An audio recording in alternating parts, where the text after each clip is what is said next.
Ինչպես են ծնվում բիտկոինները։ Ծնվում են մայնինգի տեսքով։ Եկել է մի պահ, երբ որ քեշով փող պահել է, այլևս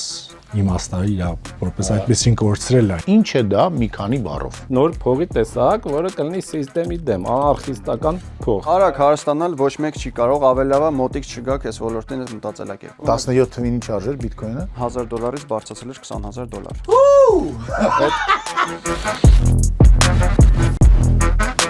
Եթերում Monk 3-ն է, Gloom of Triptych, հյուրերը 3-ն են, Սամվել Էդուարդ Դավիթ, խանգարողը մեկը ես։ Բարև ձեզ։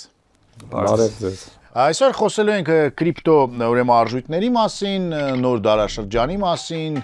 առհասարակ նոր փիլիսոփայության մասին, միգուցե ֆինանսական, եթե կա այդպիսի ֆինանսական փիլիսոփայություն գոյություն ունի այդպիսի Միանշանակ։ բառակապակցություն։ Ես խելացի մարդու տպավորությունից ուժ չեմ։ Իրականում հիմա այն դարաշրջանն է, որ կամայական բարակապակցություն կազմում ես, հետո դրա մասին գիրք ես գրում, ոդկաստ ես անում։ Ու վերջ, եւ դա իրականում Որը ֆիքս է, որ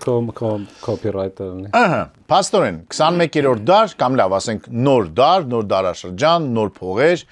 անշոշափելի, սպասելի էր թե անսպասելի էր, ինչ է սա առհասարակ։ Սպասելի էր, բնական էր ու ոնց որ փողի հերթական էվոլյուցիան է կրիպտոն ինքը իրանով կազմում։ Մեր փողը այդքան լավ չէր աշխատում,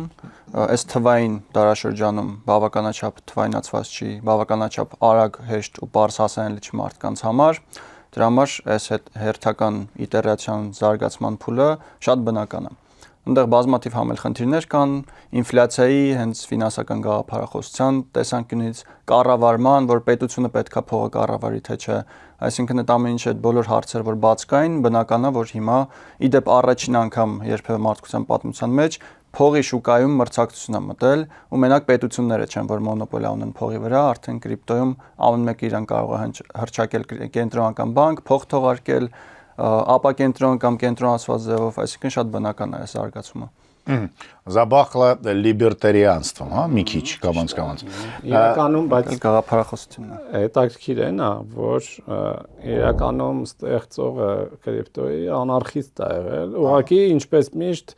գիտես, կամայական բան, երբ որ ստեղծում են անարխիստները, հետո գալիս են կապիտալիստները, դարձնում են իրանցը, ու ասում են տենց էլ կար։ Դավիթը դեռ ձեն չի հանել։ Դավիթ, մի բան դուք ասեք այս կապակցությամբ։ Ասում ավելի կոնսերվատիվ իրականությունից, հա, կապիտալի շուկայում գործունեությունից, ասում եմ իրականությունները հիմա տենց բավականին խաչվել են, կարելի ասել, որովհետև կրիպտոարժույթներն դարել են ոնց որ նոր ներդրումային միջոց դիտարկման նաև, դրա համար տենց պլյուս տեխնոլոգիաների զարգացման հետ, հա, նույն ընկերությունները, որոնք որ նաև մեր շուկայի մաս են կազմում, որոնք հենց զբաղվում են նաև այդ ալտերնատիվ payment system-ներով, կրիպտոարժույթով եւ այլն, տենց ինչ որ մի տեսակ ինտեգրացիա գնում է։ Լավ, այդ ազատությունը, անկախությունը, կոնկուրենցիան, հայերեն ինչպես է մրցակցությունը, դա իհարկե բոլորը կարծես թե պլյուս նշան ունի իրենց կողքը, բայց նաև բացասական կողմեր գոյություն ունեն, չէ՞, օրինակ, երբ որ մարդիկ կամ փորձում են մեզ խաբել, միգուցե ասում են, որ կրիպտոարժույթի օգնությամբ մարդիկ կարողանում են անցնել ստվեր, անել ինչ որ ուզում են անել, գնել զենքեր, չգիտեմ, թմրանյութ եւ այլն, գործողությունները շատ ավելի հեշտացել են եւ այլն։ Դա ճիշտ է այդպես է թե ոչ։ Դա ճիշտ է, ու իրականում ոնց որ ազատության հետ գալիս է նաեւ ավելի բարձր անձնական պատասխանատվության մակարդակ, որ եթե դու ավելի շատ բան անելու հնարավորություն ունես, պետք է իմանաս, որ դա կարող է հետևանք ունենալ։ Ու դա մենակ այդ ասպեկտով չի, նաև օրինակ եթե դու բանկում հաշիվ ես ունենում, քո փողերը այնտեղ ես պահում, դու գիտես վաղը մյուսօր, ասենք մուտքի տվյալները կորցնես, անձնագրով գնալու ես, գումարդ հետ ստանաս, Կրիպտոյի դեպքում, երբ որ ազատությունը, անկախությունը քոնն է, մենակ դու ես դրան տիրապետում, եթե դու լավ չպայեցիր անվտանգության կանոնները, ինչ որ Անգլիա մի հատ հեռախոսի դոստը կա մի հատ միջի, ամեն օր դրան հիշում ենք, որ կրիպտոն կորցրել է իր hard drive-ի մեջ, աղբանոցն է հիմա փորում մանա գալիս։ Աղբանոց ուզում է գնի, ինձ թվում է շուտով քաղաքն է գնելու։ Սիրելի խելացի տղամարդիկ, որոնք որ ամեն ինչից տեղյակ են։ Իսկ երկու բառով կամ մի քանի տասնյակ բառերով այն մարդկանց համար, որոնք որ առհասարակ չեն հասկանում, լսել են ականջի ծայրով կամ ոչ ծայրով, լսել են, ինչ է դա կրիպտո արժույթ, Եթե դու չես կարող դա շոշափել, եթե դա ոսկու հետ բացարձակ կապ չունի, եթե դա կապ չունի, չգիտեմ, նավթի գնի հետ, ինչպես է այդ գումարը աշխատում, ինչ հոսանք, Չեչնիայում ինչ են հարկել է, Աբխազիայում ինչ են ասում լույս չկա, որտեվ մարդիկ մայնինգով են զբաղվում, եւ այլն, եւ այլն, եւ այլն։ Ինչ է դա մի քանի բառով։ Հիմա եթե դա ավելի բացում ենք, զարգացնում ենք, ասում ենք, որ ինքը ապակենտրոն էլեկտրոնային փող է, բաց կոդով, open source, ինքը ոչ մեկի կողմից չի կառավարվում, ու ոնց որ կենտրոնանալով նաև նրա վրա թե կրիպտոշուկայում շատ աղմուկ է։ Ներողություն, այս մեր խաղում խանգարել կարելի է, որ ասում ենք ոչ մեկի կողմից չի կառավարվում, բայց եթե մենք գիտենք ամենասկզբից, որ այդ բիտկոինները պետք է լինեն այսքան, ու ոչ դրանից ավել, էլ դրանից ավելի լավ կառավարելու ձև, պատկերացրեք, որ բոլոր բիտկոինները թողարկվել են արդեն բացի վերջինից եւ ասում են, որ շատ շուտով այդ ժամանակը կգա, մի քանի տարի, 5, 6, 7 տարբեր։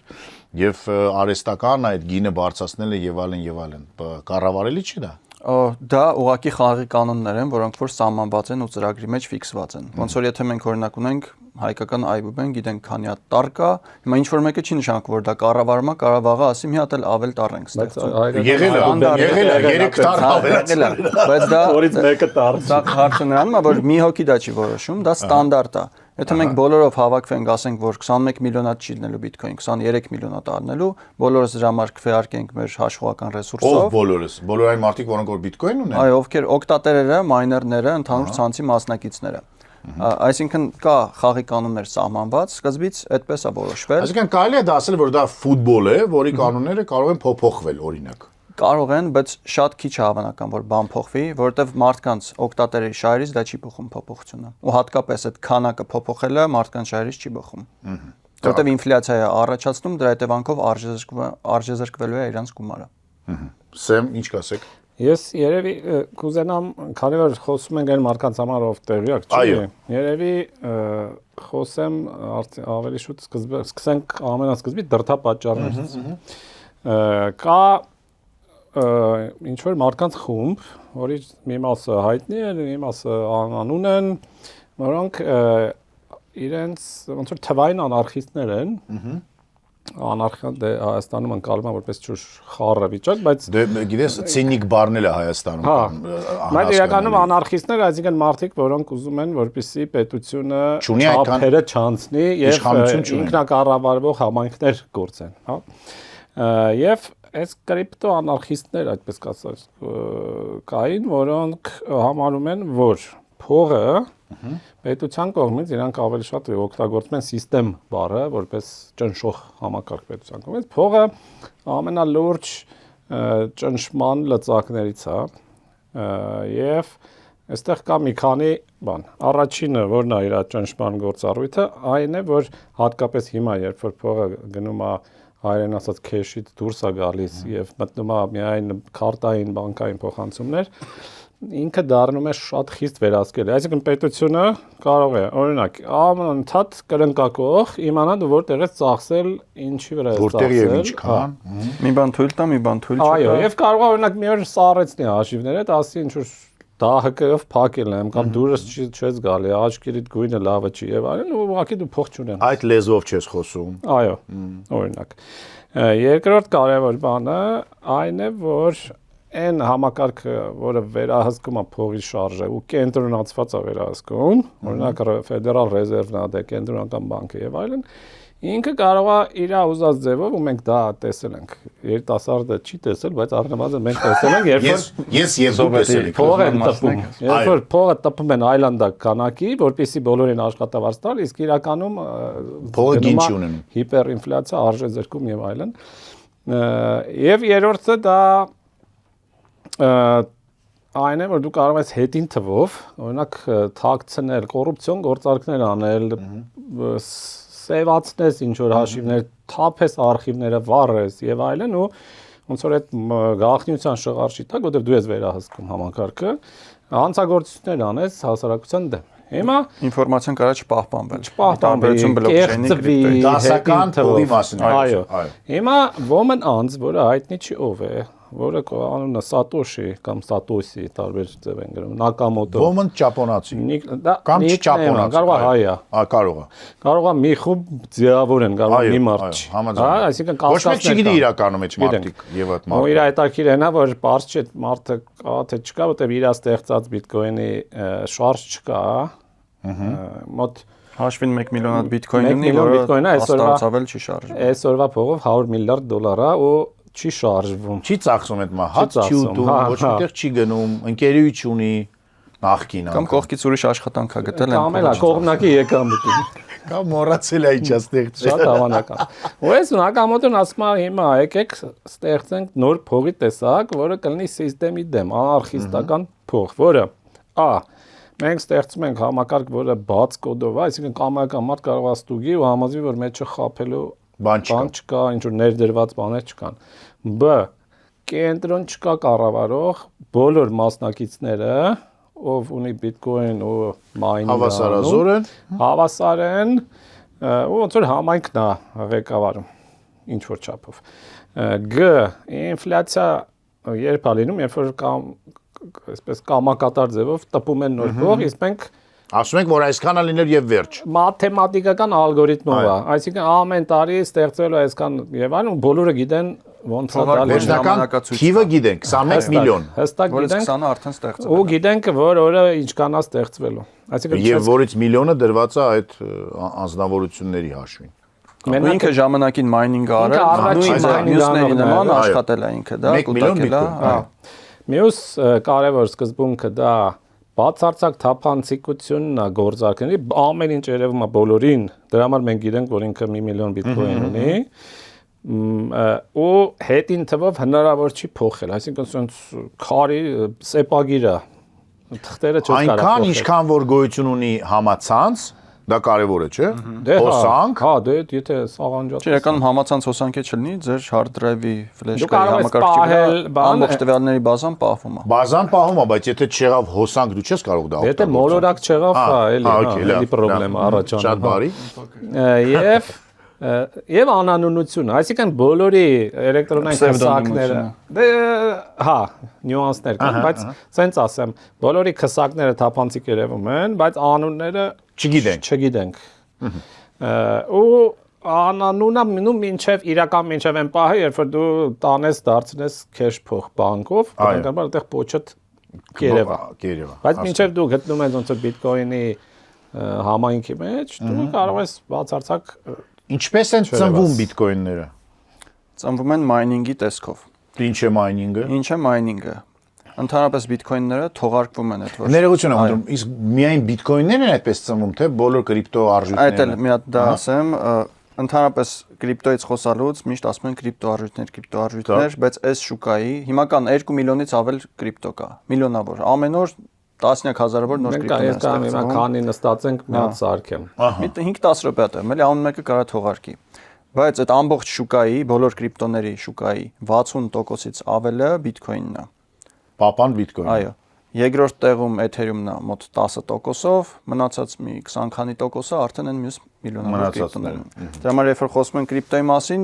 ուշադրության կենտրոնում բիտկոինն է, հա, նաև USDT-ն կրիպտոդոլարն է, որ շատ մեծ պահանջարկ ու շրջանառություն ունի, դա կառավարելի է դա կառավարության կողմից։ Ինքը կառավարելի է ընկերության կողմից, ինքը մասնավոր ընկերություն է, որը թողարկում է, կառավարում է, կարա հաշիվներ սառացնի ու ինքը ապակենտրոն չի, դրապես ոնց որ որ մենք գիտենք, որ Ամերիկայի Միացյալ Նահանգները ոչ մեկ չի կարող ինչ-որ բան ստեղծել եւ անուն դնել US չգիտեմ ինչ, եթե դա պետության կողմից ժամանակին այդ օրենքները չկային, ստեղծել են, իրականում։ Հասկացա։ Կարճ ապավումն է, ոնց որ դրամը AMD-ը։ Հասկացա։ Բայց հիմա արդեն այնքան են համագործակցել Ամերիկայի հետ, որ միլիարդավոր դոլարների պարտատոմսեր են գնում այդ իրանց Այսինքն ավելի շատ լրջացել է։ Դա Դավիթի թեման է, սա կանցնենք։ Ամեն ինչի մասով համագործակցություն։ Մայնինգ ինչ։ Վերադառնալով բիտկոինին, հա։ Բիտկոինը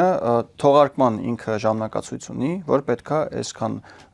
ժամը 1, այսքան բիտկոին նոր ստեղծվի, ու այդ որ ստեղծվում է, այդ պարգևատրումը գնում է այն մարդկանց, ովքեր որ հաշվողական ռեսուրս են ծախսում, ժամանակին համակարգիչներով, հետո վիդեոկարտաներով, հիմա մասնագիտացած սարքերով մեծ ֆերմաներ են սարքում, հաշվողական ռեսուրս են ծախսում, այդտեղ ոնց որ գաղտնաբար կոդ ման կան, անընդհատ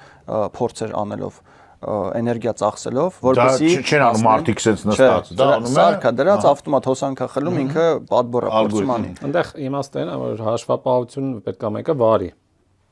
Չէ, վերջ սրան այս մարդը սրան փոխանցեց, պետք է այդ փոխանցումը իրականացվի, պետք է ֆիքսվի, գրանցվի ինչ որ միտեղ։ Քանի որ կենտրոն չկա, այդ սա համայնքը իր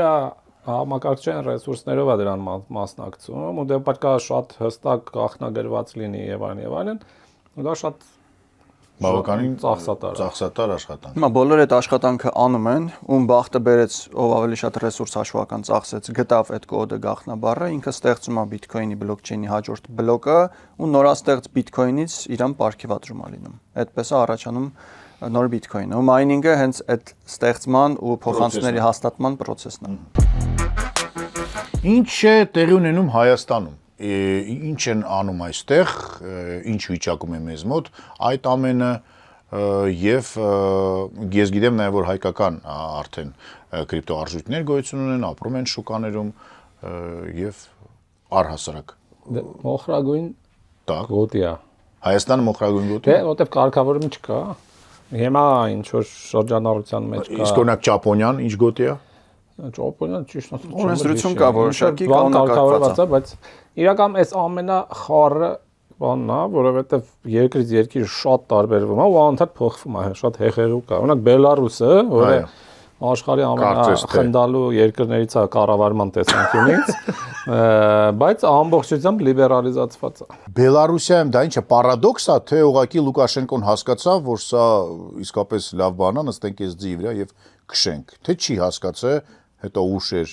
ինչ է Բելարուս, ինչու այդպես։ Սա նոր ոլորտ է ու ամեն մեկը տարբեր մոտեցում է ունենում։ Շատերը վախենում են, ասում են մի բան փորձենք, չգիտենք ինչ կլինի։ Կարող է վտանգավոր լինի, կարող է ինչ-որ փողերի լվացում լինի կամ անօրինական կազմակերպություններ կան, ստեղ բուն դնեն, շատ Լուկաշենկոն ծավալեն։ Բայց կան երկրներ, ովքեր որ սրա մեջ հնարավորություն են տեսնում, ու ստեղ ահռելի հնարավորություն կա,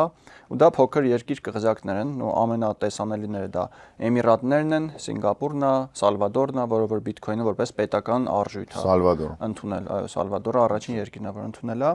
Իրանք երբ որ այս հնարավորության հետևից են գնում, ասում են, որ եկեք մենք բարենպաստ պայմաններ կստեղծենք, խելամիտ կարգավորումներ կդնենք, որ համ ռիսկերը ինչ որ չափով զսպված լինեն, համ պոտենցիալը տեխնոլոգիական զարգացման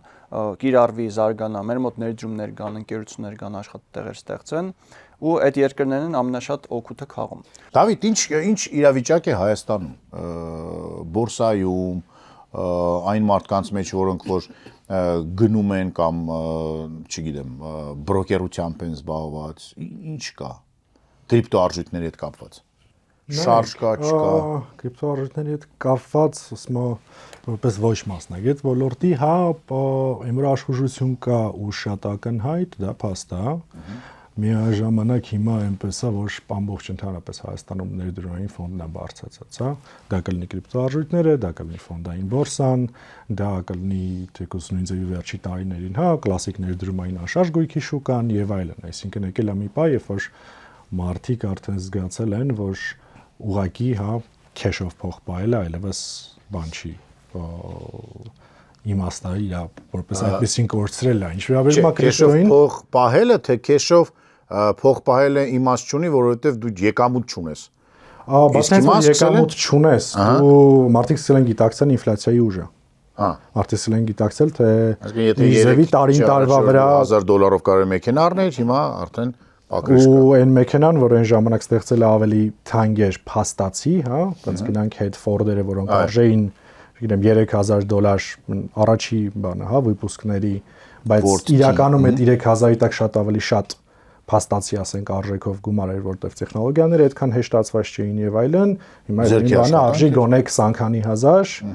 բայց այդ 20 քանի հազարը էլ բանը չի, այսինքն այդ էկվիվալենտը բանն է եղել, շատ ուժեղ խախտվել է, բայց երկար տարիների ընթացքում։ Իմաստը օրինակ մի հարցը, որ կրիպտոարժույթների հետ կապված ինձ բանը անում, Էդվարդ ասաց բանի հետ կապված, որ դրված է մարդկանց սեփական, հա, ոնց որ բանի, գիտակցության վրա եւ այլն։ Հանրության բոլորս հասկանում ենք, չէ՞ որ մեծ հանրություններում գիտակցությունը եթե չես բանանում, չես լիմիտավորում ու բան, հիմնականում սխալ որոշումների է գալիս։ Ամբողջ գիտակցությունը ամենացածր գիտակցություն ամենացածր գիտակցության վրա ենք խոսում, այսինքն մենք երբ որ նայում ենք որ ֆինանսական շուկան խիստ վերահսկվում է, հա, սկսած փոխանցումներից բանից եւ այլն կարող է ինչ-որ կոնկրետ մասնավոր դեպքերում դա անհարմարություն է պատճառում, ավելի շատ ժամանակ է տևում եւ այլն, պետք է հասկանանք դրա ոնց որ նախնական բանը կետը ինչից է սկսում, այսինքն եղել են խնդիրներ ազատ արագ փոխանցումների ամբողջ աշխարհով միմյանց միջև, որոնց լուծման համար արդեն ոնց որ ժամանակն ու փորձը ցույց է տվել, որ պետք է դա սահմանափակել։ Հարցը լոկալ չի, հա, հարցը համաշխարհային է։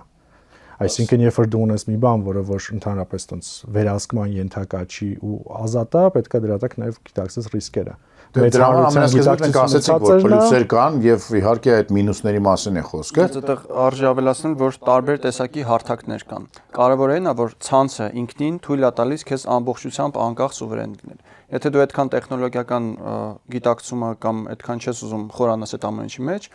կարող ես դու բորսայում հաշիվ բացել, կրիպտո բորսայում, ասենք, խոշորներից ինչ որ մեկում բացում ես, այնտեղ քո անձնագրով, մեյլով, հեռախոսամարով գրանցվում ես, այնտեղ ես քո կրիպտոն պահում։ Վաղ մյուսօր եթե կորցրեցիր հեռախոսդ կամ մուտքի տվյալները, իրանց դիմում ես, վերականգնում ես։ Վաղ մյուսօր խնդիր առաջացավ, կարաս ընկերությանը դատի տաս, բայց այդտեղ ռիսկը կա, որ այդ ընկերությունը կարող է մի օր բանկրոտ գնա, քո փողերն են գնա։ Հասկացա։ Հիմա այդ կրիպտո արժույթները ինչ որ էլիտաներ են անկախ կառավարում,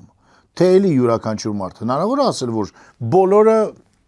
կառավարում են։ Ես ունեմ 1 բիտկոին, մի մարդ ունի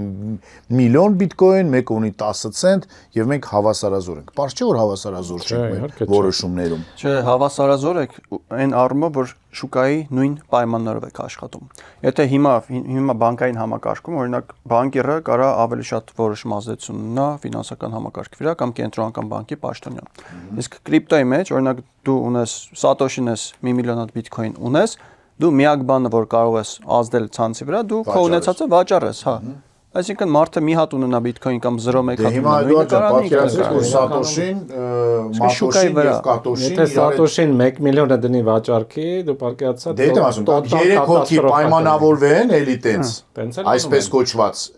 ֆինանսական էլիտաները կամ նոր էլիտաները, չգիտեմ։ Այսինքն ուզում եմ ասեմ, որ միևնույնն է, այն ինչ որ մենք ասում ենք, ամեն ինչ որ գաղափարներում ծնվել է այն մարդկանց, որոնք որ ուզում էին իսկապես ազատ լինեին, անկախ լինեին, պատմությունը Սամվելը չի թողի որ խափեմ, պատմությունը մեզ սովորեցնում է, որ այդ բոլոր տեսակի լավ գաղափարների եւ մտքերը ազատության, անկախության մասին գալիս են վերջում բախվում են այն արդեն բախվել է, որտեղ իրականում խաբեբարության, օգտագործության եւ այլնցության։ Չէ, դա նույնիսկ օգտագործության չէ, այլ գեր ազդեցության խնդիր առաջանում, որովհետեւ նույն մայնինգը, երբ որ Սատոշին սարքել էր բիտկոինը, ինքը ուղղակի կոմպով նստած դուքաներ ծխներ էր։ Նո դա արդեն մեծ մաթեմատիկորեն էր բարձ, որ գնալով բարթանալու է մայնինգը։ Բայց փաստացի հիմա չեմ ուզում շատ այդ proof of stake բանի մեջ մտնել, բայց խնդիրն առնում է, որ տարբեր տիպի coin-ները mining-ը փաստացի հիմա անցնում է այն մարդկանց ձեռքը, ով կամ ունի շատ մեծ հզորություններ, հոսանք, նավթ, ես չգիտեմ, գազ, սերվերներ կամ այն նրանց մոտ ով ունի կուտակված Հիմա մենք չէ մասին խոսում ենք, ես համոզված եմ, որ նրանք այդ մարդիկ, որոնք որ արգելում են կամ ասում են, որ դա պետք է 10 տարով քեզ նստածեն, իրանք դա արում են միայն նրա համար, որ իրենք զբաղվեն դրանցով, որտեղ ոչ մեկ չի կարող Չեչնիայում գա 10 հոգու ասի, որ դու ինչ ես անում, կամ այսքան հոսանք քեզ ծախսում։ Մյուս բանը ազդեցության տեսանկյունից նայեք, քանի որ ժուլիկությունը կենտրոնացված փողի դեպքում կարա անի կենտրոնական բանկը, հա, այսինքն ինքը կարող է օրինակ ինտերվենցիա անի բորսա ու ազդի կուրսի վրա կամ ինչ որ մի մեծ խոշոր գործարար, ոնց որ վախտին ինչպես Սորոսը Ինդոնեզիայում արեց, հա, մեծ ներդրում անեց, այդ փողերը հանեց, սա փլեց։ Ստեղ քանի որ կենտրոնական բան չկա կառավարում, փաստացի պահանջարկը ստեղծում է տատանումներ։ Ու դու օրվա մեջ կարող ես տեսնել, որ բացում ես գրաֆիկները, հա, ասես ճլը բիտկոինը հետո եւ այլն։ Հա, բայց տարվա մեջ կարծես թե չէ, բայց ես ինչն եմ ուզում ասել, տես բիտկոինը ծանր է։ Իրա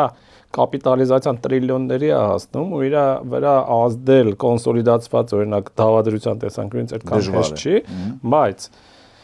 Քանի որ կան բազմաթիվ այլ coin-ներ, հատկապես հիմա այն meme coin-ներն են մտել, այսինքն որ ուղղակի մեկը վերցնում ստեղծում, ասում է, այսինքն թույն coin եմ սարքել, օրինակ Trump-ը։ Դոնալդ Թրամփը, այդ Հա, հետո իրակինը ասեց, որ մարդը ցանի ես չանեմ, ինքն էլ իր coin-ը մտցրեց։ Դա ո՞նց, հələ ո՞նց։ Հետո Կենտրոնական Աֆրիկան Հանրապետության նախագահը վերցրեց իր coin-ը սարքեց։ Ինքը զուտ աղմուկի վրա է, Այսինքն դա հայպի վրա է, բայց բացի հայպի, բրենդն են վաճառում։ Հիշացնում չէ .com bubble-ը։ հա, բայց այդտեղ ավելի արագ է տևում ու հետո նայ, պարկացա մենք 4-ով ես, ինչ որ կապիտալ ունենք, ընդ որում ինքը կարող մեծ չլինի։ Գաղտնի պայմանավորում ենք ու այդպես կոչված pump ենք անում, այսինքն մենք սկսում ենք առնել ինչ որ մի հատ տխմար coin։ Ձերը հետ էլ Twitter-ում շուխուր են գցում, որ ժողովուրդ ջան, տեսեք այս coin-ը թույն հելնելա փողը բան։ Մենք այն առաջի էժան մասը առնում ենք, հետո մասաները մտնում են, սկսում են առնել, գինը հելնում, մենք տեսնում ենք պիկի հանցել, թափում ենք հետ ու լիքը մարդ, որը այնտեղ տունը գրավեր դրե բան, որտեվ հեսա հարստանալու եմ ծիծիլիոնատեր դառնա, մտեղ քաշվում է, ու այս նույն այս Թրամփի coin-ի վրա լիքը մարդ հարստացավ, բայց էլ ավելի շատ մարդ կորցրեց, որտեվ պահը հիմնական շահառուն հենց Թրամփն էր ու իր թիմը, որը ստացավ։ Իսկ առաջի առնողները եղել են իր հետ կապակցված մարդիկ ու ընկերություններ։ Կրիպտոն, NFT-ին, որի մասին էլ այդքան խոսում են, որ էլի այդքան հասկանալի չի, ինչպես կարելի է օրինակ Gloom-ով ժպիտը գնել, ունենալ, չգիտեմ որտեղ։ Նո օրինակ եմ։ Իմանան քանի չի եկել 3, մենք սկսենք առնել։ Կամ ես ինչ որ բան խզբզեմ, դա թվայնացնում են, վաճառում են։ Հիմա դա ռեալ գումար աշխատելու, այսպես ասած, միջոց է, թե նորից սա ինչ որ խաղ է, Հիմա բանանը սկոչած պատին։ Դա ռեալ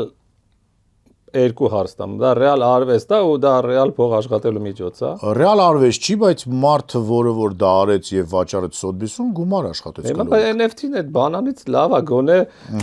չի փթում։ Չի փչանում։ Հա, չի փչանում։ Հաստատ մենակ դու ունես դրանից։ Ուզում եմ ասել, հասկանում ես, մենք ապրում ենք շատ տենց post-մոդեռնիստական ժամանակաշրջանում, որ եթե բոլորս պայմանավորվենք, որ մահացունը սև է, հնարավոր է ժամանակ կարանք տենց էլ պահենք վիճակը։ Եկեք այսպես հարցը տամ։ Այս ամենը նման է կազինոյում խաղադրույք անելու, որ կամ կպարտվես կամ կգրես 50-50 եւ հավանականությունը որ կհաղթես, չգիտեմ, 1.7%։ Կազինոն, եթե օրինակ այս ֆրիկով դու զուտ կարաս մոտավորապես հավանականություն ես, այդտեղ կարաս հաշվարկներ անես, հիմնվես իրավիճակին, նորություններին, որտեղ այդ ամեն ինչը ազդում է։ Կազինոյում դու Կազինոյում համակարգը կոդեմ աշխատում դերում ես, էլի։ Նախ ծրագիրը կոդը նենց է գրած, որ դու միշտ երկարաժամկետ պարտվելու ես։ Հիմա կրիպտոյի թրեյդինգի դեպքում էլի խնդիրը այն ալնում տարբերությունը, որ խաղի կանոններ կան սահմանված բոլորի համար նույն ձևով, եթե դու մյուսներից խելացի ես, մյուսներից արագ ես, ավելի լավ վերլուծություն ես արել, ծրագրային բոտեր, բաներ, գրաֆիկների անալիզ ես անում, կարողանում ես մյուսներից ավելի ճիշտ արագ որոշում կայացնել, դու կարողանում ես շահել, բայց դու շահում ես մյուսների հաշվին։ Այդտեղ մի քիչ նմանություն կա իրականում կազինոյին, անգամ արժեթղթերի շուկայում, որովհետև թրեյդերների 95%-ը ստատիստիկորեն կորցնում են։ Համ արժեթղթերի շուկայում, համ կրիպտո շուկայում։ 5%-ը հարստանում է։ Այո, որովհետև իրանք փորձառու են, իրանք պրոֆեսիոնալ են, դրա մեջ տարիներով խորացած են ու իրանք աշխատում են շուկայի ավելի քիչ տեղեկացված ու այդ հայփով ապրող մարդկանց շնորհիվ։ 5% չի կարա հարստանա, եթե 95-ը իրանք շողերը չախտան։ Որովհետև գումարը կարծես թե նույնն է, բայց այստեղ նույնը չի, աճում է։ Պահանջարկի խնդիրն էլ կա, հա։ Դավիթ, դուք ինչ կասեք, որպես մարդ, որը որ բորսա հետ կապ ունի, թղթերի հետ կապ ունի, այդ թանկարժեք կրիպտոարժույթների հետ միգուցե այդքան ոչ, բայց սա ռեալ այսօր 21-րդ դարում ռեալ գումար աշխատելու ոչ թե ձև է, լավ այդպես ասեմ։ Նայեք, փաստերը ցույց են տալի, որ այո, բայց նորից եթե վերցնենք ամբողջ ստատիստիկան, հա, մի X քանակ կա փոքր, որը որ շատ մեծ շահովա դուրս գալի ու շատ մարդիկ, որոնք որ արդյունքում ասենք կորցրած ու մինուսում։ Ընդհանրապես, եթե անգամ նայում ենք մեր շուկան, հա, մենք պետքա այդ հենց կազինոյի պրինցիպներ բան եւ այլն այդ ամենը պետքա սկսենք ճիշտ գնահատել։ Նույն ֆոնդային բորսայում ու ոնց որ իմ գոլեգաներից մեկն է շատ սիրում ասել, շախմատն էլ է կարելի սարքել կազինո, եթե սկսենք ստավկաներ անել շախմատի խաղի վրա։ Շախմատի շուտվան ծանոթ է, որ չէ, այսինքն նստենք իրար այդ խաղանք այդ պրինցիպով։ Խնդիրը կհանման նրանում, որ ոնց ենք մենք դրան վերաբերվում։ Եթե մենք նայում ենք անգամ ֆոնդային բորսային արժեթղթերի շուկային, երկարաժամկետ կտրվածքով միշտ ինվեստորները շատ են դուրս գալիս, սպեկուլյանտները, հա, իրե տրեյդերները ավելի վատ արդյունքներով։ Դա միշտ տենց է, որտեվ երկարաժամկետը ինչքան է։ Տարին 7% արժեթղթերի շուկան վերջին մի 50-100 տարվա մեջ S&P 500 Ամերիկայի արժեթղթերի շուկան միջինում 100 տարվա։ Եթե նայենք, իդեպ հիմա բան արել, իդեպ հիմա այս վերջի տարիները բավականին ավելի ակտիվացել է, Չէ, իսկ երկարաժամկետը ինչքան է 10 տարի իմ գումարները պետք է սառեցնեմ, տրամադրելով մասնագետներին, որ այդ տոկոսները ստանան։ Կրիպտոյի մասին է խոսքը։ Չէ, առհասարակ բորսայի հիմա տարբերությունը նայեք, բորսային տարբերությունը բորսային ընդհանրապես արժեթղթերում սենց է, եթե մենք ընտրում ենք բան, կապիտալի շուկան, այսինքն բաժնետոմսերում ներդրումներ անել, խորհրդատրվում 3 տարի պլյուս հորիզոն վերցնել։ Եթե խոսքը գնում է ֆիքսված գործիքների մասին, ասենք պարտատոմսերի կամ բան, դուք կարող եք ասենք, չգիտեմ, հա, կես տարուց մարվող ինչ որ գործիքի մեջ գումար դնել կամ անգամ մի ամսից մարվող, կամ ասենք նույն ամերիկյան պետական 30 տարվա բոնդերի եւ այլն։ Ամեն ինչ կախված է նպատակներից, ամեն ինչ կախված է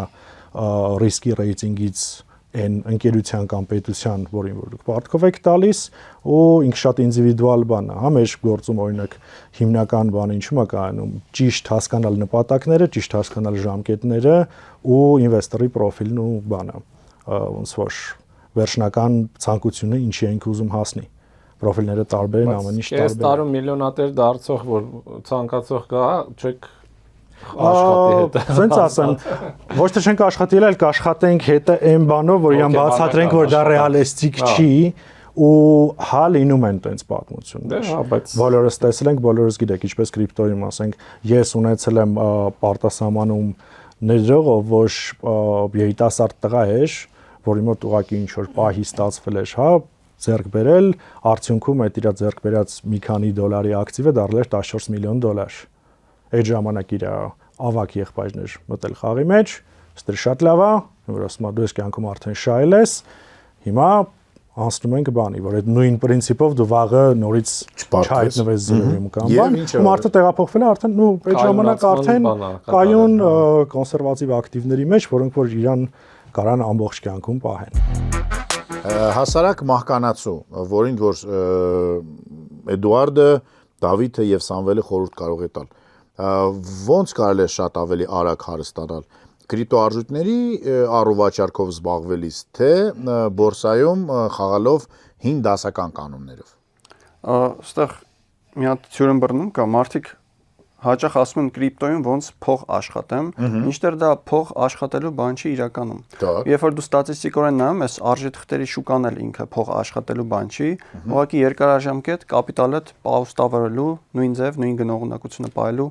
ինքը միջավայր է։ Որ դու դնում ես օրինակ Ամերիկայի արժեթղթերի շուկայի գրաֆիկը S&P 500-ը ու շրջանառվող փողի ծավալը, այդ երկու գրաֆիկները իրար դնում ես, տեսնում ես, որ իրանք համահունչ միջինում 50 տարվա մեջ 7%-ով ամեն տարի աճում են։ Նույնը արժեթղթերի շուկան, կներեք, անշարժ գույքի շուկան, նույնը ոսկու շուկան, որ դու նայում ես երկարաժամկետ, մարդիկ ոչ թե ոսկի արժեթուղթ կամ անշարժ գույք առնում են, որ իրանք հարստանան, փող աշխատեն, այլ իրանք արդեն ունեցած կապիտալը իրանք կարողանան ստաբիլ պահեն, որ իրանք գնողունակությունը չընկնի։ Այդ սա գալիս է նրանից, որ պետությունները փող են տպում ու ինֆլյացիա է լինում։ Հիմա կրիպտոն որպես ինքը նոր ակտիվ ու ոնց որ փողին այլընտրանք հանդիսացող բան, մասնավորապես հատկապես բիթքոինը, որը որ թվային ոսկիա կոնսենսուսով համարվում շատերի կողմից, էլի։ Ինքը ավելի լավ խնայողական հաշիվ է, քան թե արժեթղթերը, ոսկին, ձեր բանկում դրած փողը։ Որ դու նայում ես վերջի 10 տարվա մեջ բիթքոինը ու կրիպտո շուկան միջինը տարեկան 87%-ով աճել է։ 10 տարվա մեջ տարեկան միջինը 87%-ով աճել է։ Նմանատիպ աճ ոչ միտեղ չկա։ բայց դա չի նշանակում, որ դա փող աշխատելու միջոց է։ Օրինակ փող չունեցող մարդը եկավ ստեղ, ասում է կրիպտոյով փող աշխատեմ, չէ, փող աշխատելու գործիք չի։ Եթե դու ունես $100, կապիտալը, այո, չես կարա դառնաս տարվա վերջ, չգիտեմ։ ոնց որ տարբեր բանկերում կներես, մոտեցման հարց է։ Ուզում եմ ասել, տես, եթե զուտ ուզում ես փողդ պահել ու ստաբիլ ինֆլյացիան ոնց որ չեղարկես ու մի քիչ էլ աճի, դու կարող ես առնել օրինակ թանկարժեք գինիներ։ Հետո վերավաճառ Այնտեղ է տարեկան բավականին բայց բարձր։ դուք խոսում եք այն մարդկանց մասին, որոնք ունեն կլորիկ գումարներ արդեն, որոնք ուզում են իրենց միլիոնները պահպանել։ Այսինքն սա երկարաժամկետ, բայց արագ Իսկ եթե ես ունեմ $1,000, արագ հարստանալ ոչ մեկ չի կարող, ավելի լավ է մոտիկ չգաք այս ոլորտին այդ մտածելակերպով։ Ձեր ունեցած մի քանի $, փողն էլ կկորցնեք։ Ահա, այ դա է ուզում լսել։ Դավիթ, դուք եք համամիտ։ Միանշանակ այո։ Ազարտով վերաբերվել ցանկացած ֆինանսական։ Այսինքն դա ոչ հարստանալու միջոց է, ոչ գումար աշխատելու։ Կապիտալը պաուստավորելու ու անվտանգ ձևով Կապիտալ որ ասում եք, ես հասկանում եմ արդեն $100,000 սկսած է։ Ես այստեղ այդ կանոնը համաձայն չեմ, որտեվ մարդ եթե լավ խորանա, Так։ տեսականորեն կարա թրեյդինգով ապրի։ Այո, այն 5%-ի մեջ եթե կարողանա։ Հա, եթե կարողանա մտնի, բայց այստեղ ուղղակի մարդիկ խափնվում են, լսել են, որ կրիպտոյով հարստանում են արագ ու կամ համարում են, որ իրանք տենց բան չհասկանալով կարող են մտնել ասեն top-ով ինչ որ բան առնել, ծախել, բայց սովորաբար մինուսով են դուրս գալիս։ Իսկ ինչ են առնում ծախում, ուզում եմ հասկանամ։ Բիտկոյնը երբ որ էժանանում առնում են, երբ որ թանկանում է ծախում են, բայց սովորաբար գիտես, հակառակն է ալնում, էլի։ Ու Հենց առնում ես ինքը։ Բայց դա հայ բախտ է մենակ, թե օրինակ սալվադորացու բախտն է։ դա 95% թրեյդերների բախտ։ 95%-ի բախտ։ Մարդկային հոգեբանությունն է, որ ինքը պատկերված է գրաֆիկների մեջ, որ մեծամասնությունը միշտ թանկ առնում է, հետո պանիկայի տակ էժանով ծախում, ասում է, վայ շատ սաղ չկորցնեմ, գոնե կեսը կորցնեմ, տենց։ Իսկ եթե դու լավ չես հասկանում, հաստատ կորցնելու ես, էլի։ Բայց ուզում եմ ասեմ, կարող ես այդ 5%-ի մեջ էլ մտնել, բայց դա ենթադրում է, որ դու պետքա համ տեխնիկապես լավ հասկանաս, բոտերը ոնց են աշխատում, բորսաները։ Այսինքն պետք է սովորես, ուսուցում։ Այսինքն դա մի քանի տարվա թրեյդեր ես ուզում մի քանի տարվա գործ է սովորել։ Բայց հասարակ մահկանացուն, միջին վիճակագրական մարդը, որ $100 ունի կամ $100,000 ունի, իր համար ամենաանվտանգ ապահով միջոցը դա բիթքոին առնել մի քանի տարի պահելն է։ Առնվազն մի ցիկլ, որը 4 տարի է։ Եվ չներվայնանալ, երբ որ բիթկոյնի գինը ընկնում է։ Այո, կուրսին չնայել, պանիկա չանել, մարժաներով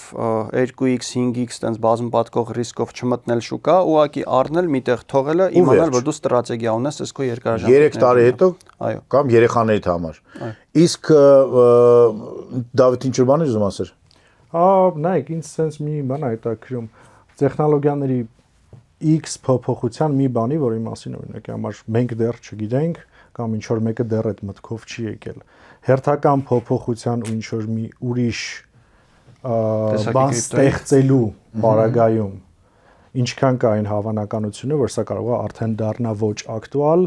ու կարա այլևս այդ արժեքը բնականաբար չունենա, որտեղ ակտուալությունը կորցնի։ Ինչ եմ ես մի քիչ ապտենց կարող եմ մի քիչ ավելի կոնսերվատիվ իրականությունից եմ գալի։ Օրինակ քվանտային համակարգիչները շատ մեծ վտանգ կա, որ կարող է կոտրեն Փարկաստու նրանք շատ չեն։ Բլոկչեյնը։ Մի քանիսն են ամբողջ աշխարհում։ Չէ, եղածները հենց տեսանելի ապագայում։ Այդ տեսանելի ապագայում չկա։ 10, 20, 30 տարի հետո կարող է նոր քվանտային համակարգիչ Բայց չէ որ մենք քվանտային համակարգչի մասին ենք խոսում, կարող է մի տարուց այդ շատ դժվար տեխնոլոգիա է։ Շատ դանդաղ, քիչ-քիչ գնում, բայց մեկ էլ կարող է այդպես մեկ էլ գա ու կարողանան այդ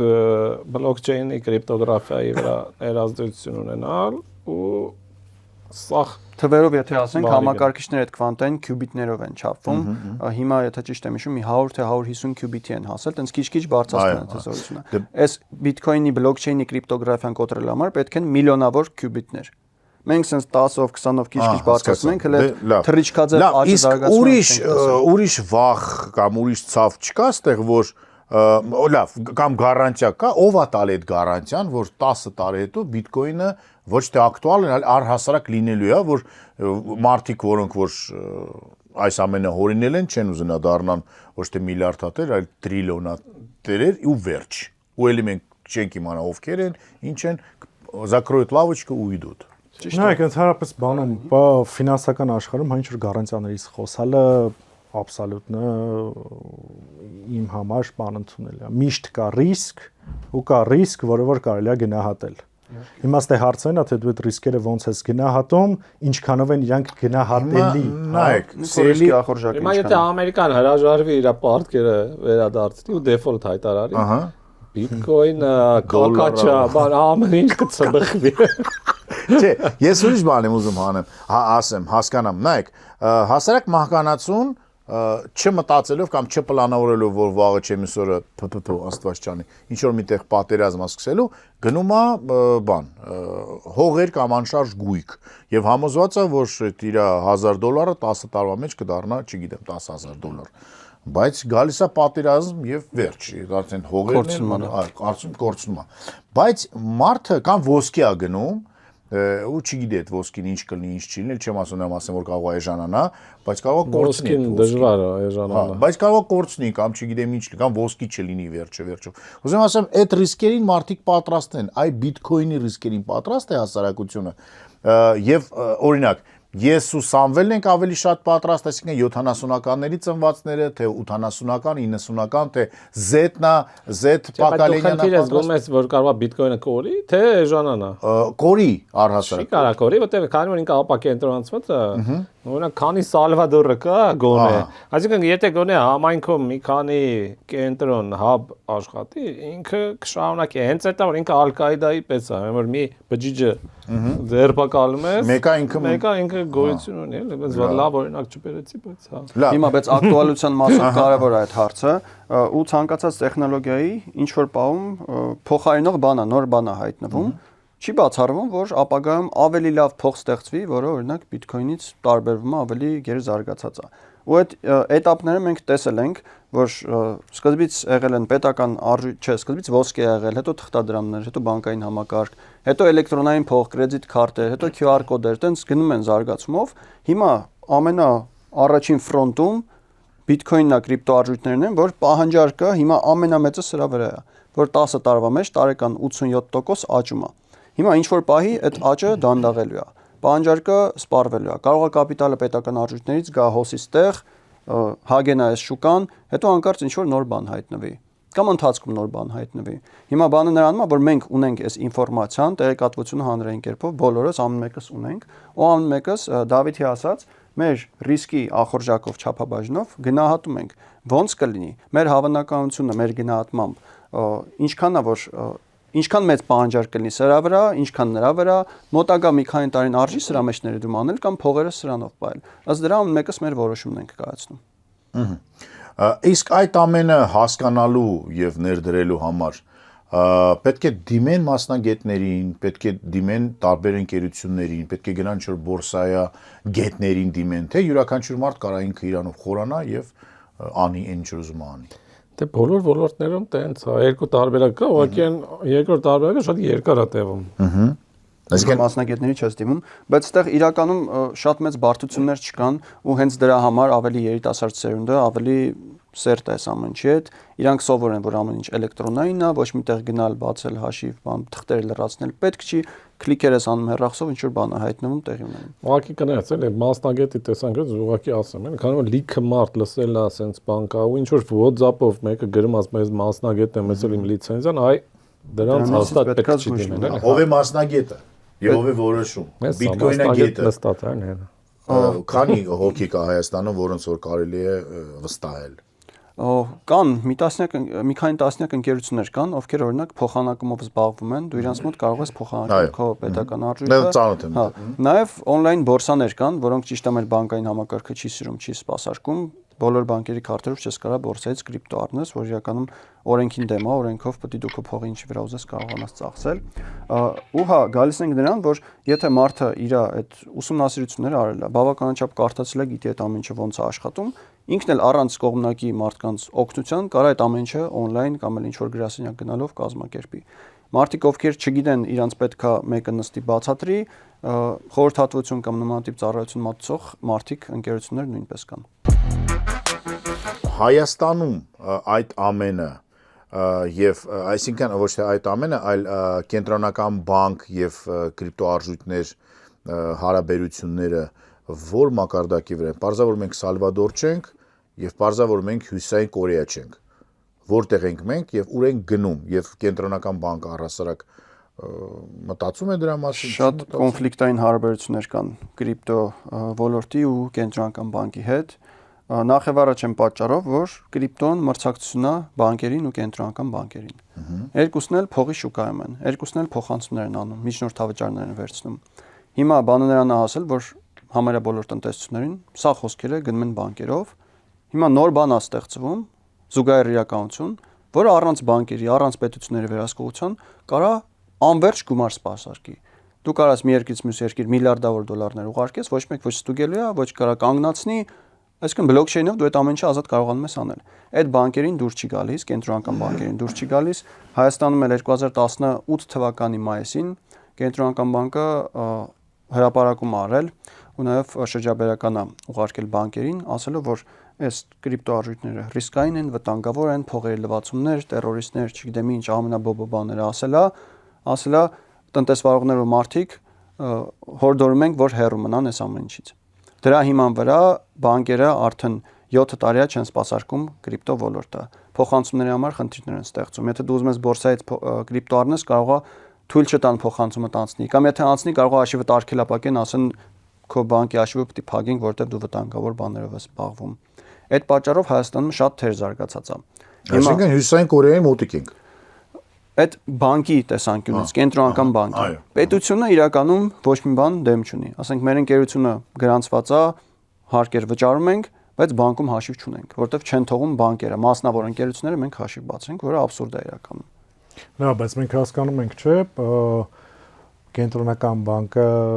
իր հերթին ինչ մոտիվացիա ունի դա անելու։ Չէ, բայց մոտիվացիան པարզ է, բայց ինքը այդ մոտիվացիայով ստվեր է դրթում։ Այսինքն կրիպտոյով զբաղվողներն ասում են, մենք ուզում ենք հարկ վճարել, մենք ուզում ենք նորմալ ձևով մարդկանց սպասարկել, փաստացի դա դե ֆակտո չի թույլատրվում ու այս մարդիկ ինքնստինքյան պետության կողմից դրթվում ու բրթվում են դեպի ստվեր, որը տարօրինակ է։ Ոչ միայն լավ չի, այսինքն պետությունը ինքն իր ոտին է գցում էս։ Մեղմ ասած տարօրինակ է։ Լսեք, ստե ուրիշ բան ես մտածեցի նոր, բայց չէ որ անգամ ենք այդ ինչքան ասում են կրիպտո NFT եւ այլն, միևնույնն է կապում ենք դա գումարի հետ, դոլարի հետ, դրամի հետ, չգիտեմ, ֆունտի հետ։ Վերջում գումարին է գալիս ամեն։ Այո, բայց հարաբերությունները այդ անարխիստ ստեղծողները եւ կառավարողները չեն ուզում հասկանան, որ պիտի լավ հարաբերությունների մեջ լինի, որ վերջով երկու կողմանի է, չէ՞, ճանապարհը։ Մենք դեռ չենք հասել նրան, որ գնանք հացի խանութ, գումար բիտկոյնով հաց առնենք։ Երևի մեքենա կարող ենք առնել, տանկեր կարող ենք առնել։ Նա կան երկրներ, որտեղ դա տենց է։ Կարող ես նաև կրիպտո գնումներ անես, ուստեղ հիմա խնդիրը օրենքների պահանջը այն հատվածում է, որտեղ որ պետքա դու քո պետական արժույթի համակարգից տեղափոխվես կրիպտո էկոհամակարգ։ Այդ անցման մուտքի ու ելքի հատվածներում է խնդիրներ, որտեղ եթե դու ինչ որ կրիպտո առար, չգիտեմ, Ethereum առար, դու բորսայում կարաս ցանկացած ուրիշ կրիպտոյի փոխես։ Այդ շատ հեշտ է։ Դժվար է նա, որ դու քո փողը պետական արժույթը դարձնես ինչ որ կրիպտո, հետո այդ ինչ որ կրիպտոն հետ դարձնես պետական արժույթ։ Որ կարողանաս ծախսել։ Ու օրինակ, ես իմ կրիպտոն ստիպված բացել եմ ուրիշ երկրի քարտով, ու ստեղ ծախսում եմ, հասկանում ես, չէ՞, այսինքն մեկը բանկով անցնում, բայց փոխանակ այդ տոկոսը ստանա մեր հայկական բանկը, ստանում է ինչ որ մենք Մերձ Բալտյան ինչ որ բանկերից մեկ։ Սամվել, Էդուարդ եւ Դավիթ, դուք կրիպտոն օգտագործում եք ձեր առօրյայում, առհասարակ ունեք հաշիվներ կրիպտոյով, դա ինչ կրիպտո է, եթե դա գաղտնիք չի իհարկե, ինչու եք դա այդպես անում, դա ավելի հարմար է ձեր գործունեության մեջ, թե ինչ։ Դե առօրյայում օգտագործել, որ ասես ինչ նկատի ունես, էլի, այտենց Դե չգիտեմ, առավոտները ասենց հաց չեք գնում կրիպտոյով։ Դե ասում եմ, իմ մոտ քարտ կա, որ մեկ-մեկ հատկապես երբ որ օրինակ արկան մեռնում է, իսկ դա լինում է հաճախ ու հատկապես երբ որ դու արտասահմանում ես, դու կոնկրետ քաշվում ես։ Ես տենց քարտ ունեմ, որը կրիպտո է, այսինքն ես կրիպտոյով իրան լիցքավորում եմ, ինքը դառնում է եվրո։ Եվրո եւ դա օգտագործում եք։ Կապված է ինչ որ այլ երկրի բանկի հետ, որտեղ կրիպտոն դարձնում է եվրո։ Իսկ այդ կրիպտոները որտեղից դες դուք գնել եք ինքնուրույն, չգիտեմ, ստացել եք որպես աշխատավարձ, դա ձեր որոշումներ։ Դու իմը շատ խառն է, շատ հին ժամանակներում մի քիչ մայնինգ եմ արել։ Ահա, այսինքն այն ժամանակ, երբ որ դա կոմպով կարելի անել։ Լսի, 8-9 տարի առաջ։ Իսկ ինչու որոշեցիք, դա ձեզ ուղղակի հետաքրքրում էր։ Հետո ես ամեն տեղ քիթ խոցելու հատկություն ունեմ, հա։ Հետո ինչ որ տրեյդինգ եմ արել ու մի քիչ մեկ-մեկ անում եմ։ Հետո հիմա էլ եք անում ժամանակ առ ժամանակ։ Ահա։ Վախտին ես ներողություն խնդրում, երբ որ ասում ենք mining, դա վերաբերում է միայն Bitcoin-ին, թե կարող է Չէ, ուրիշ կրիպտոներն էլ mining ունենում են։ Ես Bitcoin չեմ արել, Ethereum եմ արել։ Որ արդեն չունի mining։ Հա։ Նա ավարտվել է արդեն։ Չէ, փոխել են ուրիշ համակարգի հետ, որ ասում էր proof of stake-ը, այնտեղ արդեն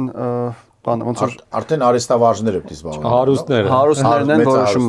կայացնում։ Հասկացա։ Վիտալիկը տենց է։ Արիստոկրատիա այնտեղ, Bitcoin-ը մի քիչ դեմոկրատիա, նույն կանոններով Bitcoin-ը ավելի անարխիստ մնացին փաստորեն ավելի։ Так, Սամվելի պարագայում հասկացանք տարբեր աղբյուրներից ինքնուրույն հոնորար եւ այլն եւ այլն։ Եվ ակտիվորեն օգտագործում եք կյանքում ձեր առօրյայում դա սովորական բան է։ Դե չի որ սեն։ Չէ, ուզում ասեմ, հա, բայց օգտագործում եմ։ Так, Էդուարդին ամենաշատն եմ քննելու այս հարցով։ Դուք, Դավիթ։ Ես ոչ չեմ օգտագործում, չունեմ, ասեմ Նա հավատեք ինչու։ Չէ, ուղղակի ստեղ մի հատ sense բան է պետք է հասկանալ, հա։ Ես տարապես ասենք ինչ որ արտարժույթով դրամ կլինի, դոլար կլինի կամ բան, որպես այդպեսին բանվում է մենակ այն ինչ որ պարոյայում պետք է։ Ձերը բայց մնացածը նայեք ինչն է հարցը։ Մենք խոսանք կրիպտոից, խոսանք դոլարից, եվրոից, շվեյցարական ֆրանկից կամ բան, մենք խոսում ենք վալյուտայից, ճիշտ է։ Խոսում ենք լավ բաներից։ Հիմա խնդիրը ինչն է, իրականության մեջ երբ որ պահում ես քո գումարը ընկերությունների արժեթղթերում, լինեն դրանք պարտատոմսեր թե բան, կոնկրետ երկու դեպքում էլ դրանք միտված են նրան, որպեսզի ստեղծվի հավելյալ արժեք։ Ինչի հաշվին է բանանում, հա, շուկայում կա երկու օբյեկտիվ եւ սուբյեկտիվ ոնց որ փաստ, որը ազդում է այդ գնաճի ու բանի վրա։ Օբյեկտիվ իրականությունը այն է, որ եթե դու ունես ինչ-որ ընկերության բաժնեմասեր, այդ ընկերությունը X ծառայություն է մատուցում, ապրանք է վաճառում, չգիտեմ, ինչ-որ բան է ստեղծում, դրա դիմաց իր բիզնեսը առաջ է գնում, իր բիզնեսը ամեն երամսյակ տալիս է աչոտնես, այդ աչոտնեսների հիման վրա ձևավորվում է իր գինը,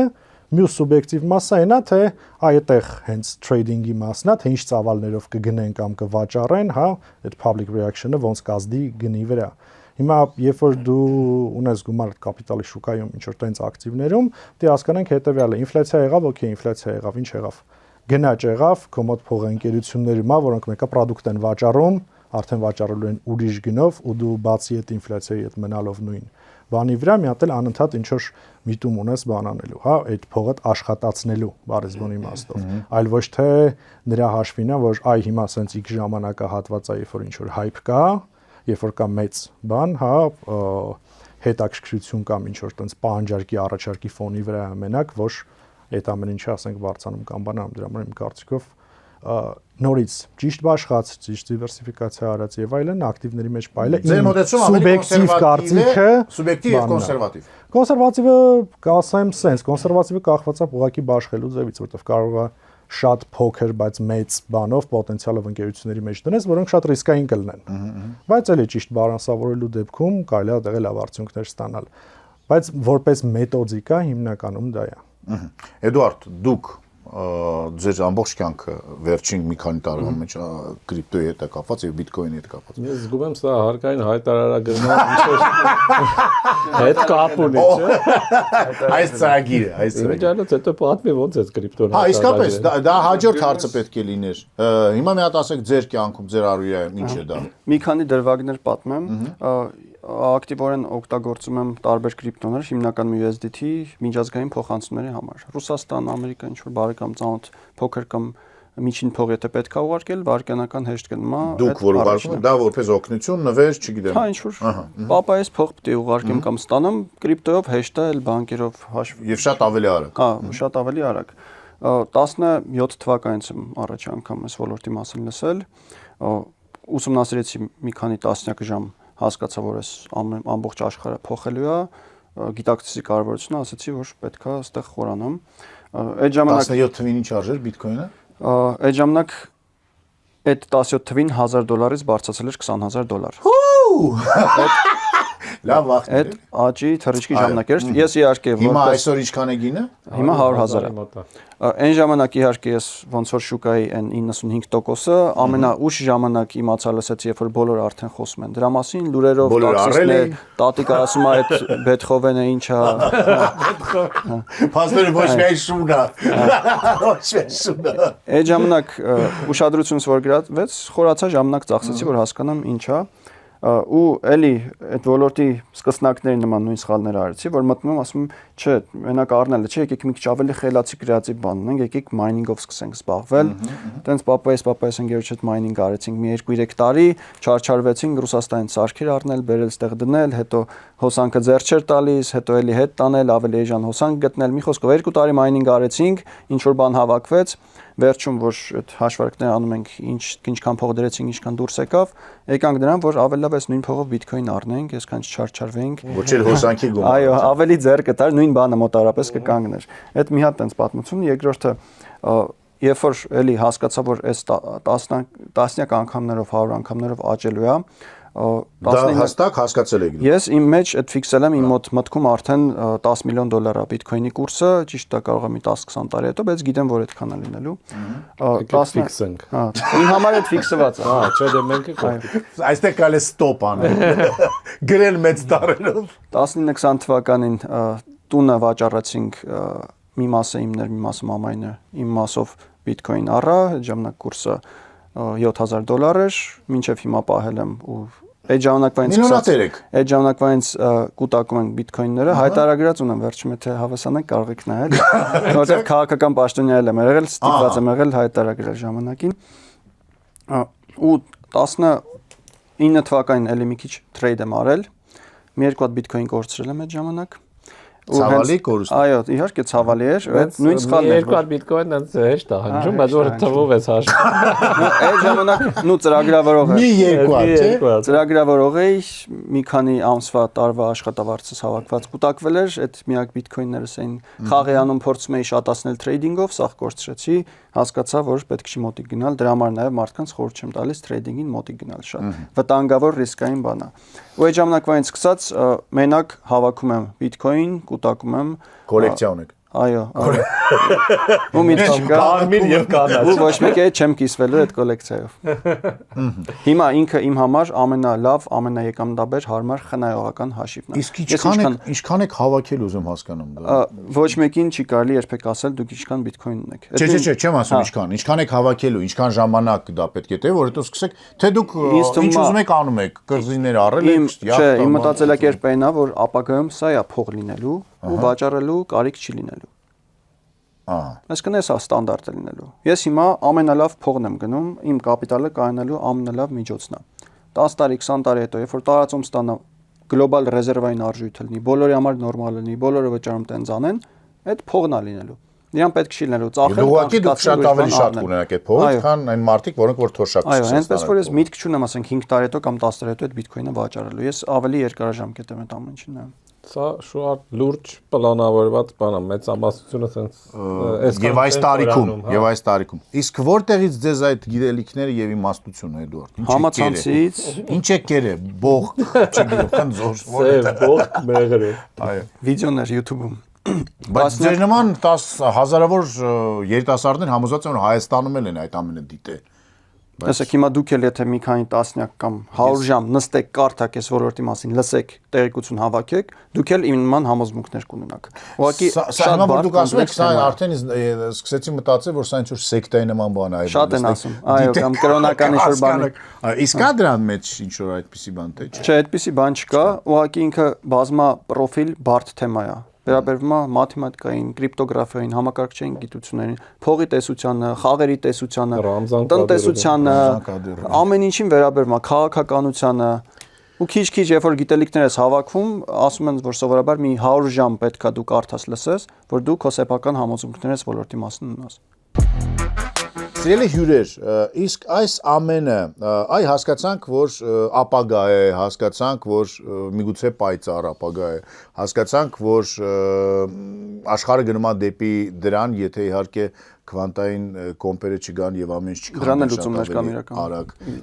Պատրաստվում է ժողովուրդը դրան։ Պատրաստվում։ Ուզում եմ հասկանալ այս ամենը դե տեսեք հիմա Էդուարդի ասացին, հիմա կարող մարդ լսի գնա մամային ասի մամ, դավայ մեր տունը վաճառենք 5 կիլո բիտկոին ու բիտկոին առնենք 4 բիտկոին։ Կասկածից գնա կարդա լսի ինքը այդ ամեն ինչում համոզվի նոր այդ գործողությունը։ Դա շատ կարևոր է։ Խնդրում եմ չգնաս չվաճառել ձեր բնակարանները միանգամից, այլ պետք է դու գիտելիք ունենաս, հասկանաս ինչ ես անում։ դաչան վաճառեք հետո։ Այո, կամ չգիտեմ ինչ է։ Յախտ։ Իսկ այս Հայաստանի մասն է խոսքը, ձեր ընկերությունը, որը որ զբաղվում է դրանով, դուք փայլուն երիտասարդ եք եւ էլի փայլուն երիտասարդներ կան, այդ հարաբերությունները երբ պետք է օրինականացվեն, որ մարդիկ օրինակ հարց չծակի, ես գնում եմ, ես ունեմ մի քանի ուրեմն գործընկերներ, որոնք որ իմ հոնորարները վճարում են բիտկոինով։ Շատ հարմար է, այդ wallet ունեմ, երբ որ այդ գումարը ինձ պետք է, ես գնում եմ միանգամից հանում եմ, երբ որ պետք չի, ամեն օր տեսնում որ նա աճում է։ Շատ լավ է, 87% չգիտեմ աճում է թե չէ, ու նենց չի որ 17 թվականին $1000 դարձավ, բայց աճում է։ Բայց ամեն անգամ որ գնում եմ այդ ընկերություն, ամեն անգամ հարց են ցակում, բայց մարդիկ եթե օրինական են անում այս ամենը, բայց գումարը որտեղից են վեկալում այդ սեյֆից որ հանում տալիս են ինձ, եթե պետությունը ոչ մի տեղից այդ գումարին այս չի տալի, իրանք չունեն հաշիվներ բանկում, հայկական մոխրագույն է հիմա։ Եվ փաստորեն մոխրագույն է եւ դեռ հարկայինը ինչ է, քնած է։ Չէ, հարկայինը այս ամեն ինչի հետ, քիչ թե շատ մեր դեպքում նորմալ է, որտեվ հարկեր ենք վճարում, մյուսներին տուգանքներ, բաներ գրում է, բայց օրենքով դրանք բեկանվում են, որտեվ օրենսդրություն չկա, բայց ընդհանուր հիմա հարցը այն է, որ օրենսդրությունն է մշակվում կենտրոնական բանկի նախաձեռնությամբ, որ այս կրիպտո ոլորտը կարգավորվի։ Ճիշտ է, շատ վատ օրենսդրություն է մշակվում։ Ձեզ հարցրել են մասնագետներին, կանչել են, ձևական այդ ամեն ինչ եղել, ինչ ասել ենք, չեն լսել, ազդեցություն չի ունեցել, իրանք մի հատ այս ոլորտում էլ է այդպես փաստորեն։ Այո, ցավոք, հիմնականում մեկնաբանում ենք նրանով, որ կենտրոնական բանկը շահագրգռված է զսպի սահմանափակի այս ոլորտը։ Բայց ինչու որ եթե ես մի բան չեմ կարող հասկանալ, բոլորիս եմ հարց տալ։ Եթե ազգը հարստանա, եթե մարդիկ ապրեն ավելի լավ, հարց չէ, այս ոլորտը մենակ փողային չի, դա տեխնոլոգիաներ են։ Այդ նույն բլոկչեյն տեխնոլոգիան ինքը մենակ բիթկոինում չի օգտագործվում, այսօր 1000 ու մի տրիլիոն տեղ է օգտագործվում։ Էդ եմ ասում, այսինքն պլյուսները շատ ավելի շատ են, քան մինուսները։ Փակել նաև ստեղից գնում են լուրջ մասնագետներ։ Դրա համար պետական մոտեցում է պետք, իսկ կենտրոնական բանկը մենակ բանկային համակարգի տեսանկյունից։ Սա համ էկոնոմիկայի տեսանկյունից պետք է նայվի, համ ֆինանսների, համ բարձր տեխնոլոգիաների, այսինքն սա պետք է լինի մի հատ սիստեմային մեծ մոտեցում տարբեր կողմերից, ստրատեգիական նաև մութ կողմերը կան եւ այլն։ Չէ, բայց դրամում է մութ կողմեր կան, չէ։ Իհարկե։ Դոլարում է մութ կողմեր կան։ Իհարկե նաև նրանում է, որ եկեք օքեյ նայենք նույն ասենք կենտրոնական բանկի տեսանկյունից, հա։ Այսօր Դավիթը պաշտպանում է կենտրոնական բանկի Պլասպալցիսկի։ Եկեք sense նայենք, հա, իր տեսանկյունից նայենք հետեւյալը։ Մենք հասկանում ենք, որ կան ռիսկեր օբյեկտիվ, հա, կապված փողի լվացման հետ, չգիտեմ, terrorism-ի, բանի, funding-ի եւ այլն եւ այլն։ Ոլորտը տալիս է terrorism-ի մասին չեմ մտածում։ Վիճակագրություն կա KPMG-ին մեծ 4 աուդիտորական ընկերություններից հրապարակել է, որ 22 թվին օրինակ ամբողջ կրիպտո շրջանառությունից 0.25%-ն է եղել ապօրինի փողեր։ Իսկ համեմատության մեջ նույն պարագրաֆում գրում են, որ աշխարհի ՀՆԱ-ի 2-ից 5%-ը ավանդական փողերով փողերի լվացման համար օգտագործվում։ Այսինքն նենց չի, որ այս կրիպտոն տերորիստների փողերի կրիպտո չեն օգտագործում։ Տերորիստները միշտ ուզում են տոպրակի մեջ գումար։ Բայց ադամանդները իմիջիալը շատ հեշտ տեղափոխվող։ Նույն բաները, նկարներն ու բանանները կպցրած շատ ավելի մեծ շուկա են իրականում, քան ստեբան, բայց այստեղ խնդիրը ուրիշ է։ Ինքը սահմանափակում է ինչի իման վրա ասում է։ Ես տեսնում եմ ռիսկեր։ Կան օբյեկտիվ են, հա, ոլորտը ինչ է առաջարկում այդ ռիսկերը սահմանափակելու ու փակելու համար։ Եթե դուք ոլորտով ներկայանաք նրանով, որ SSS հարցի լուծումները սրանք են, որտեղ մենք այս ռիսկերը փակում ենք։ Ոլորտը լիքը բան առաջարկում է։ Ասում ենք հաճախորդների նույնականացում, գրանցում, ամեն բոլոր գործարքների, այսինքն տվյալները աշխարհում ընդունված են ամենալավ բաները, ոլորտը պատրաստ է։ Ուղղակի իրանք դրանից 100 անգամ ավելի բարդ բան են դնում ու բանկային լիցենզավորման նման պահանջներ են դնում։ ներդրումային կապիտալ պետք է ունենաս։ Ներքին, արտաքին, աուդիտ, ֆինանսական հաշվետվություններ, կայք ծրագրային որոնք որ գոյություն չունեն Հա, Հայաստանում մանր փոքր ընկերություններ են, որ դաժե բանկային հաշիվ չունեն։ Ասենք մենք ամենամեծերից ենք 20 հոգի staff ունենք համարյա, մյուսները մի 2-3 հոգանոց փոքր change-եր են, էլի։ Էդ է կրիպտո ոլորտը։ Իրանք ասում են, եկեք բանկային լիցենզիայի նման բան բերենք, ստեղ դնենք, դրանք քանիսը դրա տակ կան։ Իրականում ֆինանսական այս վախերը մենակ կրիպտոյում չեն խանգարում։ Օրինակ ստարտափային ոլորտը, որը շատ ռիսկային է, որ լիքը ներդրող գիտի, որ կորցնելու է բոլորը 10-ից աշխարհում 1%-ից է, 9% աշխատում։ Շատ դեպքեր գիտեմ, որ արկելվել է ինվեստորից փողը հետ է ուղարկվել, որովհետև բանկը տեսել է ռիսկ։ Այսինքն ստարտափային ոլորտն էլ կարելի է թաղել, եթե վախենալ ամեն մի փռշտոցից։ Վերջը, շատ շնորհակալություն Դավիթ, Էդուարդ եւ Սամվել, ես մի բան հասկացա, որ հին ու բարի, չէ, կոնսերվատիվ ասացված կար, չէ, ով որ ռիսկի չգնա, շամպայն չի խմի։ Հիմա ամեն ինչ այդպես է։ Ամեն ինչ այդպես։ Մա լիքը շամպայն կա։ Լիքը շամպայն կա եւ լիքը ռիսկեր կան։ Հիմա մենք պետք է հասկանանք որն է ավելի կարևոր մեզ համար, որն է ավելի թանկ։ Ես հասկանում եմ, այո, ես հասկանում եմ ձեր ասացները, ընկալում եւ ընդունում։ Ես հասկանում եմ Դավիթի մտահղացումները, ես հասկանում եմ կենտրոնական բանկի վախերը, որովհետեւ նրանք պատասխանատու են ամբողջ ազգի եւ ամբողջ հանրապետության համար, բայց պետք է մտածել, պետք է հետ չմնալ, որովհետեւ ես մի բան եմ հասկանում, որ հիմա ժամանակը այնքան արագ է ամեն ինչ փոխում, որ կարող է մենք հիմա ինչ որտեղ անգամ մեր կարծիքով ոչ թե տեղում դոփում ենք, այլ դանդաղ քայլերով գնում ենք, բայց բոլորս այնց գան ու անցնեն։ Դե կարգավորները մեկը 10 տարի առաջ լնեին, ասեմ, էլի։ Մենք ուշացել ենք փաստորեն։ Մենք շարունակում ենք ուշանալ։ Իսկ ես հիշում եմ, որ փոքր ժամանակ Ջուլիետա Իսաևնան ինձ ասում էր, որ ամենավատ բանը ինչ կարող է մարդ անել, դա ուշանալ։ Խոսքը դասերի մասին էր, բայց առհասարակ ուշանալը վատ բան է։ Եկեք փորձենք չուշանալ։ Շնորհակալություն։ Ես խնդրում եմ, որ կիսեք այս նյութով, ես խնդրում եմ լայքեք, խնդրում եմ կոմենտեք, խնդրում եմ զայրացեք մեր վրա, խնդրում եմ չմնալ անտարբեր, որտեղ անտարբերությունը Դանթե կարդացել եք, անտարբերները ուր են ընկնում։ Մի եղեք անտարբեր, եղեք ավելի ակտիվ։ Այսքանը։ Մերսի։ Ռամզան Կադիրովից էլ Շաշենկոյին էլ ներ։ Սա 4 օպտիներ։